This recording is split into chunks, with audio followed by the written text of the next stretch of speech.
भोगाशक्ति का त्याग करना बहुत कठिन है। ज्ञान की बातें बता देना, वैराग्य का उपदेश कर देना, ये सरल है, पर उसे जीवन में उतारना ये बहुत कठिन है।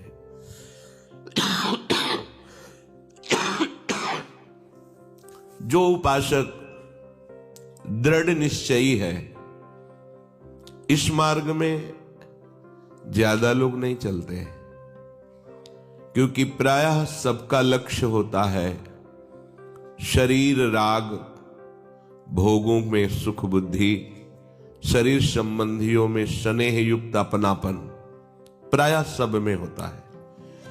कोई बिरले भाग्यवान जन होते हैं जो इस चक्र को तोड़ करके वो भगवत मार्ग में चलना चाहते हैं।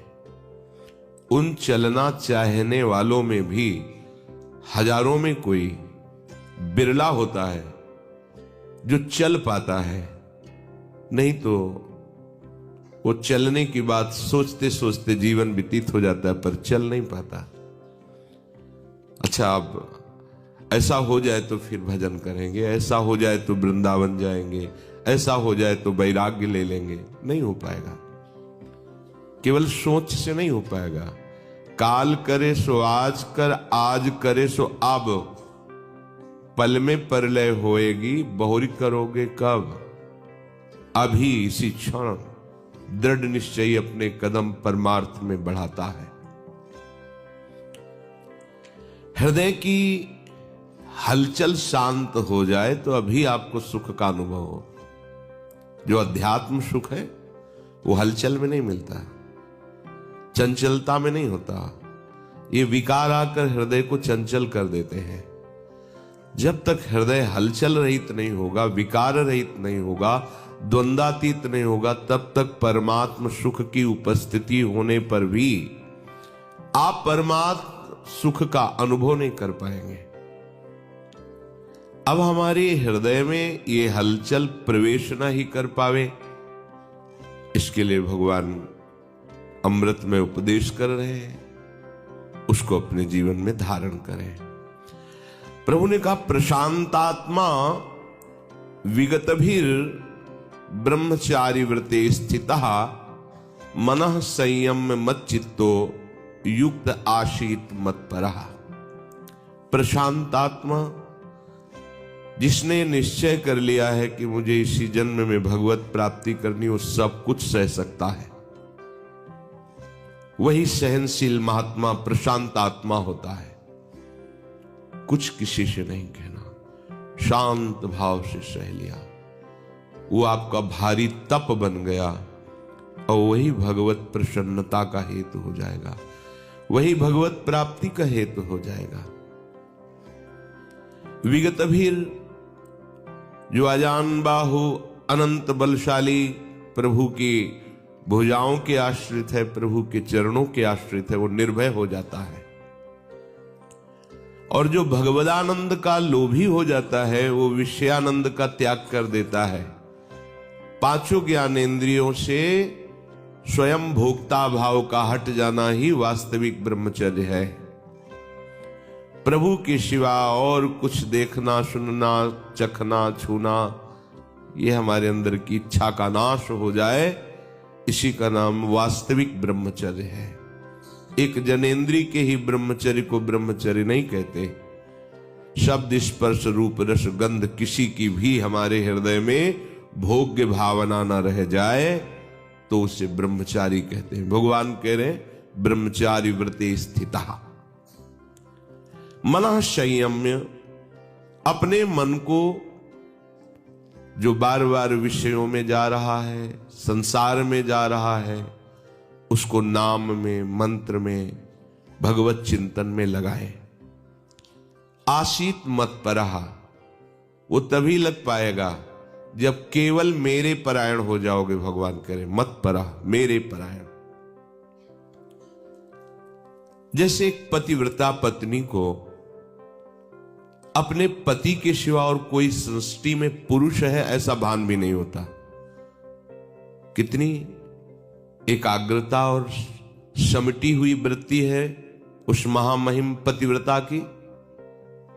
अपने पति के सिवा कोई पुरुष है ऐसा उसे भान भी नहीं होता, भान भी नहीं होता। उत्तम के बस अस मन माही, सपने हूं आन पुरुष जग नाही, है ही नहीं। और जिसे दिखाई देता है कि है तो उसे मध्यम कह दिया गया। मध्यम परपति देखे कैसे, भ्राता पिता पुत्र निज जैसे। किसी को भाई के समान, पुत्र के समान या पिता के समान उसे पुरुष दिखाई देता है, पर उसमें भोग्य भावना नहीं रहती, पूज्य भावना रहती है। पर उत्तम के बस अस मन माही, सपने हूं आन पुरुष जग नाही। ऐसे उत्तम महाभागवत जो भगवत परायण होता है, वो पति परायणा की तरह अपने प्रभु के सिवा और कोई सृष्टि में है ही नहीं। हमारे प्रभु का नाम, हमारे प्रभु का रूप, हमारे प्रभु की लीला, हमारे प्रभु का धाम, बस। इसके अलावा सब माया है।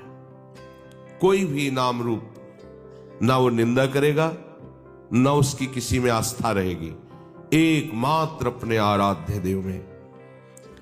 अगर वो व्यवहार मृदु करता दिखाई दे रहा है तो अनासक्त है, निर्मम है, कहीं उसकी ममता नहीं है। जैसे एक पतिव्रता पत्नी अपने परिवार को सेवा के द्वारा सुख पहुंचाती है। पति का भाई है, पति की बहन है, पति की मां है, पति का पिता है, पर वो आसक्त किसी में नहीं है। पति को सुख पहुंचे इस धारणा से वो परिवार को सुख पहुंचा रही है। पर कोई परिवार का सदस्य सोचे कि हमें बहुत प्रेम करती, ममता करती, बिल्कुल नहीं। जब उसके पति की बात आएगी तो किसी का भी कहीं कोई अस्तित्व तो नहीं मिलेगा। वो केवल जैसे गोपीजन पूरे परिवार का पोषण करते नजर आ रही। गृहस्थ धर्म की सारी चेष्टाएं पवित्र और धर्मयुक्त हो रही, पर जब प्रीतम का आवाहन हुआ तो कहीं कोई कुछ नहीं। किसी से अनुमति की जरूरत थोड़ी हुई, शरीर की भी शुद्धि नहीं, जो जैसे वैसे ही भाग पड़ी। तो रह रही घर में पति पुत्र परिवार के साथ, लेकिन है श्री कृष्ण परायण। सेवक जी महाराज कह रहे हरिवंश परायण प्रेम भरे, हरिवंश सुमंत्र जपै सुधरे। हरिवंश पतिव्रत है जिनके, पतिव्रता की तरह अपने आराध्य देव में, तो उसे कहते हैं मत परायण, भगवत परायण, प्रियालाल के परायण। अर्थात इनके सिवा और किसी में कोई ममता नहीं, कोई अपनापन नहीं, पर व्यवहार हो रहा है। व्यवहार यथोचित होगा, व्यवहार में कटुता, मलिनता, छल कपट नहीं होगा। व्यवहार शुद्ध होगा, पर वो ममता रहित होगा। उसकी संपूर्ण ममता अपने आराध्य देव में होती है। अगर ऐसी स्थिति नहीं है तो बनाना पड़ेगा। सिद्ध महापुरुषों में ऐसी स्थिति होती है, साधक को स्थिति स्वीकार करना होता है। अपना ध्येय, अपना लक्ष्य केवल प्रियालाल ही है। प्रियालाल के सिवाय पूरी सृष्टि में मेरा कोई नहीं है, मैं किसी का नहीं हूं। यह होगा प्रियालाल के परायण। इसकी कसौटी में खरे उतरना चाहिए। आप कह देने से केवल बात नहीं बनेगी। जब इसकी कसौटी होगी कि पूरी सृष्टि में प्रियालाल के सिवा मेरा कोई नहीं है, तो आपको फिर इसमें पास होना पड़ेगा। विपत्ति आए तो केवल आपके चिंतन का विषय प्रियालाल हो। संपत्ति आवे तो केवल आपके सुख का विषय प्रियालाल हो।